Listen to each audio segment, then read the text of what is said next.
पकड़ा ऐसे पकड़ा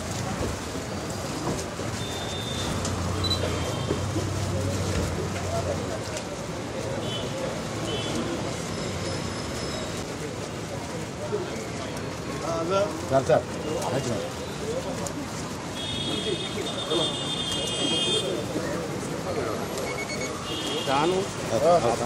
नहीं फोन ఎందుకు నన్ను నువ్వు చేసినావు నాకు నీ నెంబర్ ఎప్పుడు నా దగ్గర సేవ్ ఉంటాయి నువ్వు చేసినావు అంటే నమాజ్లో ఉన్నాడు ముందో బయట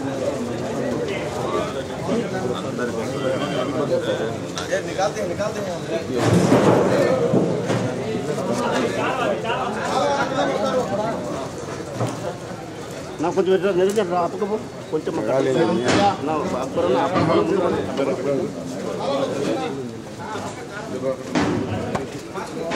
मौलवी साहब तो सामने मौलवी साहब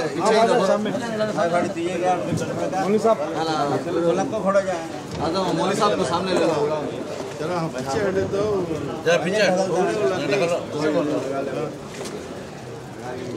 जरा मौलवी साहब हम सब आइए यहां आ जाओ हां इधर को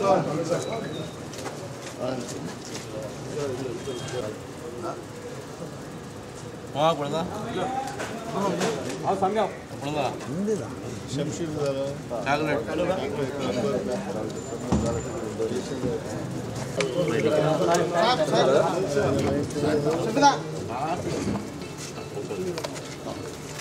हाथ आता हूं बराबर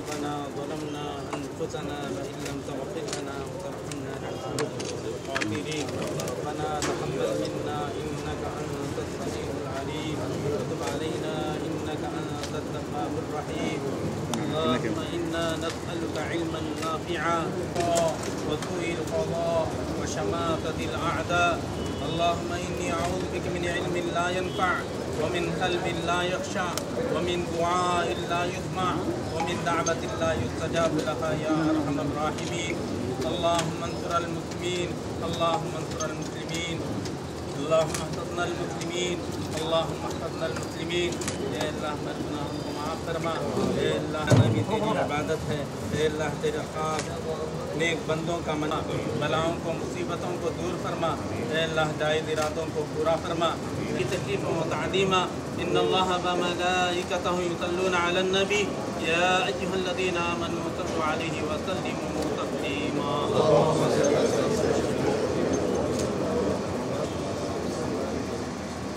ربنا تقبل منا إنك أنت السميع العليم وتب علينا إنك أنت التواب الرحيم ربنا تقبل منا الفاتحة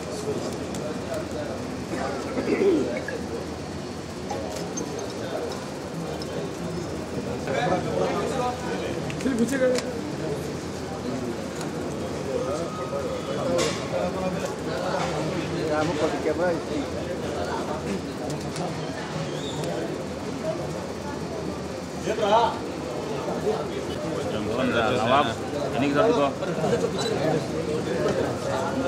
आजा मना इन्हीं सर दिखो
మిలాద్ నబీ సందర్భంగా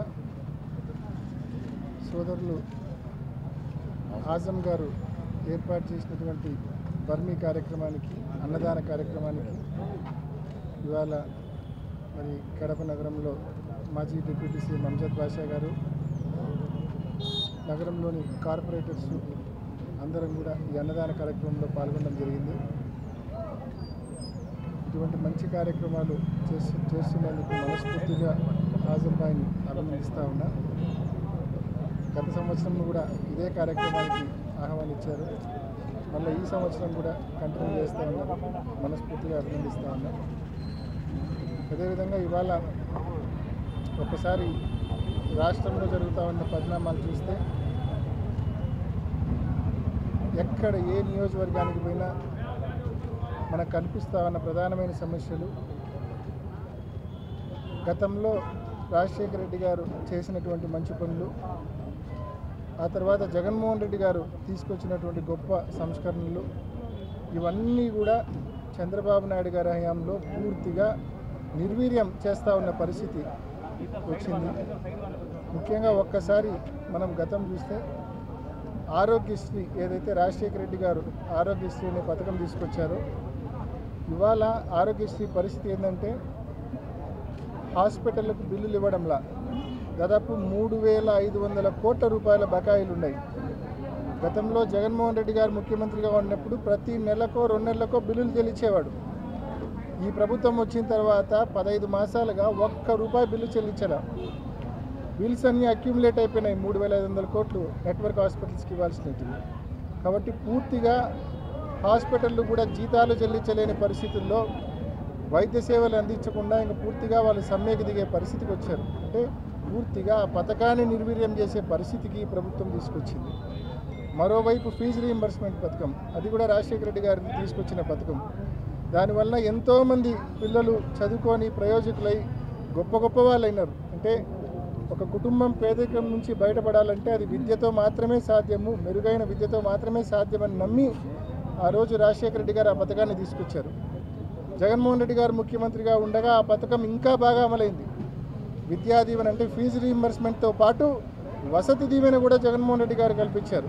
అంటే హాస్టల్లో అకామిడేషన్కి సంబంధించి కూడా ఏడాదికి 20,000 రూపాయలు కల్పించారు జగన్మోహన్ రెడ్డి గారు.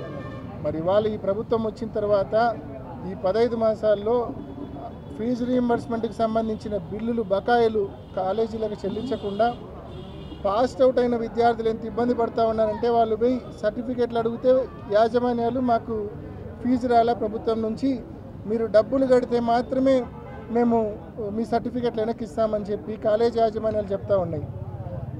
పిల్లలు డబ్బులు చెల్లించలేక వాళ్ళ తల్లిదండ్రులు ఇబ్బంది పడతా అప్పులు చేసి డబ్బులు చెల్లించి మరీ పిల్లల సర్టిఫికేట్లు ఇప్పిస్తూ ఉన్నారు. అంటే లక్షల మంది పిల్లలు డబ్బులు చెల్లించి సర్టిఫికెట్లు తీసుకోవాల్సిన పరిస్థితి. అదే ఫీజు రీయింబర్స్మెంట్ ఈ ప్రభుత్వం ప్రాంప్ట్గా కాలేజ్ యాజమాన్యాలకు ఇచ్చి ఉంటే ఈ పరిస్థితి ఆ పిల్లలకు, ఆ విద్యార్థులకు, ఆ తల్లిదండ్రులకు వచ్చి ఉండేది కాదు. సో ఈ రకంగా ఫీజు రీయింబర్స్మెంట్ పథకాన్ని కూడా పూర్తిగా ఈ ప్రభుత్వం నిర్వీర్యం చేసిన పరిస్థితి మనం చూస్తూ ఉన్నాం. మరోవైపు జగన్మోహన్ రెడ్డి గారు స్వాతంత్రం వచ్చినప్పటి నుంచి 2019 వరకు మన రాష్ట్రంలో ఉన్న మెడికల్ కాలేజీలు కేవలం 12 మాత్రమే. అటువంటిది జగన్మోహన్ రెడ్డి గారు ఆ అవసరాన్ని గుర్తించి మరీ ముఖ్యంగా రాష్ట్రం విడిపోయిన తర్వాత మెడికల్ కాలేజీల యొక్క అవసరాన్ని ఆవశ్యకతను గుర్తించి వన్ షాట్ ఒకేసారి 17 మెడికల్ కాలేజీలు తీసుకొచ్చారు. అందులో 6 ప్రారంభించారు, 4 రెడీగా ఉన్నాయి. ప్రారంభానికి 2024కే రెడీగా ఉన్నాయి. పులివెందులకైతే 50 సీట్లు కూడా మంజూరైనాయి. వచ్చిన సీట్లు నేను వద్దని చెప్పి వెనక్కి రాసింది చంద్రబాబు నాయుడు ప్రభుత్వం. మరి ఈరోజు జగన్మోహన్ రెడ్డి గారు ప్రభుత్వం ఆధ్వర్యంలో ప్రభుత్వ వైద్య కళాశాలలుగా 17 కాలేజీలు తీసుకొస్తే అందులో 6 ప్రారంభిస్తే 4 ప్రారంభానికి సిద్ధంగా ఉంటే మరి ఈరోజు చంద్రబాబు నాయుడు గారు ప్రారంభానికి సిద్ధంగా ఉన్న కళాశాలలన్నింటినీ కూడా పీపీపీ మోడల్ అంటే ప్రైవేట్ మోడల్లో తీసుకొస్తూ ఉన్నారు. ఏం దౌర్భాగ్యం మన రాష్ట్రానికి, మన రాష్ట్ర ప్రజలకు ఈ కూటమి ప్రభుత్వం రావడం వలన. ప్రైవేట్ యాజమాన్యాలు తీసుకొస్తే లాభాలను దృష్టిలో పెట్టుకొని ఎంతసేపు ఉన్న వైద్యం జరుగుతుంది తప్ప పేదవాడిని దృష్టిలో పెట్టుకొని వైద్యం జరగదనే విషయం ప్రతి ఒక్కరికి తెలుసు. సీట్లు కూడా అందుబాటులో ఉండవు. పిల్లలు చదువుకోవాలనుకున్నా కూడా వైద్య విద్య ప్రభుత్వ కళాశాలలో చదవడం వేరు, ప్రైవేట్ కళాశాలలో చదవడం వేరు. మరి చంద్రబాబు నాయుడు గారికి 40 ఏళ్ళ అనుభవం ఉండి ఇటువంటి తప్పుడు పని, ఇటువంటి పనికిమాలిన పని ప్రైవేట్ వాళ్ళ చేతిలో ఈ కళాశాలలు కట్టబెట్టి ఒక తప్పుడు పని చేస్తూ ఉన్నారంటే నిజంగా ఏం దౌర్భాగ్యమో మనకని చెప్పి ప్రతి ఒక్కరు కూడా ఆలోచించుకోవాల్సిన అవసరం ఉందని చెప్పి తెలియజేస్తూ ఉన్నారు. మరోవైపు జగన్మోహన్ రెడ్డి గారు గతంలో ఏ సేవలు కావాలన్నా కూడా గ్రామంలో సచివాలయానికి పోతే సచివాలయంలో పిటిషన్ పెడితే దానికి మనకు రెస్పాన్స్ వచ్చేది, ఆ సేవ వర్తించేది. అంటే అది ఏ పథకమైనా, అది పెన్షన్ అయినా, ఇల్లు అయినా, విద్యా దీవెనైనా, వసతి దీవెనైనా, ఏ పథకమైనా మనకు వర్తించేది. రైతు భరోసా అయినా, ఏ పథకమైనా, ఆసరా, ఏదైనా చేయూత. సో ఈ మాదిరి ఒక సిస్టమ్ ఉండేది. ఇవాళ రైతు భరోసాలు లేవు, సచివాలయాలు సరిగ్గా అమల్లో సచివాలయాల్లో సరిగ్గా పరిపాలన సరిగ్గా లేదు, రైతు భరోసాల్లో ఎటువంటి కార్యకలాపాలు జరగట్లేదు. గతంలో యూరియా డిస్ట్రిబ్యూషన్ అంతా రైతు భరోసాల్లో జరిగేది, ప్రాంప్ట్గా ఉండేది. పోయి ఈరోజు ఇండెంట్ పెడితే 2-3 రోజుల్లో యూరియా వచ్చేది, మనకు ప్రాంప్ట్గా ఎక్కడికక్కడ ఉండేది. ఈరోజు రైతు భరోసాల సిస్టమ్ పూర్తిగా నిర్వీర్యమైపోయింది. కాబట్టి మనం మళ్ళా పాత రోజులు చూస్తున్నాం. విత్తనాలు కావాలన్నా, ఎరువులు కావాలన్నా కిలోమీటర్ల క్యూలు ఉండేటివి ఒకప్పుడు. వడదెబ్బకు కొంతమంది రైతులు చనిపోయే వాళ్ళు కూడా పాత రోజుల్లో. మళ్ళా అదే పరిస్థితి ఇవాళ వచ్చింది. అంటే పరిపాలన ఈ ప్రభుత్వానికి ఏమాత్రం చేత కావడం లేదనే విషయం స్పష్టంగా కళ్ళకు కట్టినట్లు కూడా అర్థమవుతా ఉంది. సాక్షాత్తు ఈనాడు వాళ్ళ తోకపత్రిక ఈనాడులోనే, వాళ్ళ జోబు పత్రిక ఈనాడులోనే ఎంతెంత జంపు క్యూ లైన్లు రోజు వేస్తూ ఉన్నారో మనం చూస్తూ ఉన్నాం ప్రతిరోజు కూడా. అంటే ఇంత ఘోరంగా పరిపాలన, అంటే పరిపాలన ఫెయిల్యూర్, పథకాలు ఫెయిల్యూర్, ఉన్న ప్రభుత్వ మెడికల్ కాలేజీలను ప్రైవేట్ పరం చేస్తూ ఉన్నారు. అంటే ఎందుకు ఈ ప్రభుత్వానికి ఓటేసి పరిపాలన పగ్గాలు ఇలా చేతిలో పెట్టామా అని చెప్పి ప్రజలు బాధపడే పరిస్థితికి వచ్చింది ఇవాళ ఈ ప్రభుత్వ పాలన చూసిన తర్వాత.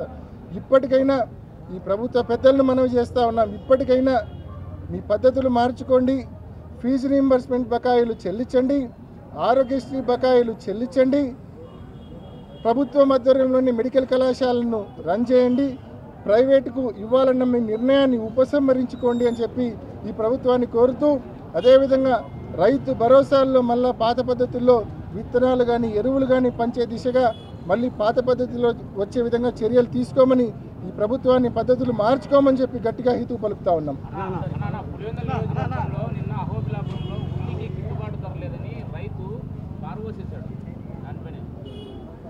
ఇప్పుడు గతంలో మార్కెట్ ఇంట్రొడక్షన్ చేసేవాళ్ళం. ఉల్లికైనా పసుపుకైనా ఏ పంటకైనా కూడా రైతు ఇబ్బంది పడే పరిస్థితుల్లో మార్కెట్ ఇంటర్వెన్షన్ కింద మనము డబ్బులు ఇచ్చేవాళ్ళం. అంటే రైతుకు మినిమం సపోర్ట్ చేసేవాళ్ళం.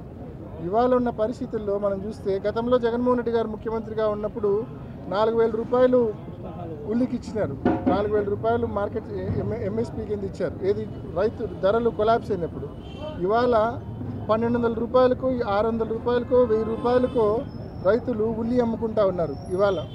మరి ఈరోజు గవర్నమెంటు ఏం చేస్తూ ఉంది?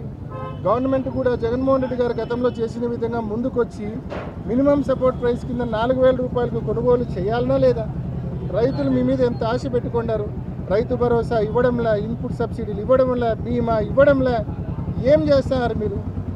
విత్తనాలు సరిగ్గా ఇవ్వడంలా, ఎరువులు సరిగ్గా ఇవ్వడంలా, కనీసం పండించిన పంటకు మినిమం గిట్టుబాటు ధరన కల్పించకపోతే రైతులు ఏం కావాలా? కొంచెమన్నా ప్రభుత్వం మానవత్వంతో ఆలోచించాలా? రైతాంగాన్ని ఈ ప్రభుత్వం ముందుకొచ్చి ప్రతి పంటకు మినిమం సపోర్ట్ ప్రైస్ ప్రకటించడమే కాదు, ఆ ప్రకటించిన మొత్తాన్ని రైతులకు చేరే విధంగా, అందే విధంగా, రైతుల దగ్గరకి ఆ గిట్టుబాటు ధరతో కొనే విధంగా కఠినమైన చర్యలు తీసుకోవాల్సిందిగా ఈ ప్రభుత్వాన్ని కోరుతా ఉన్నాం.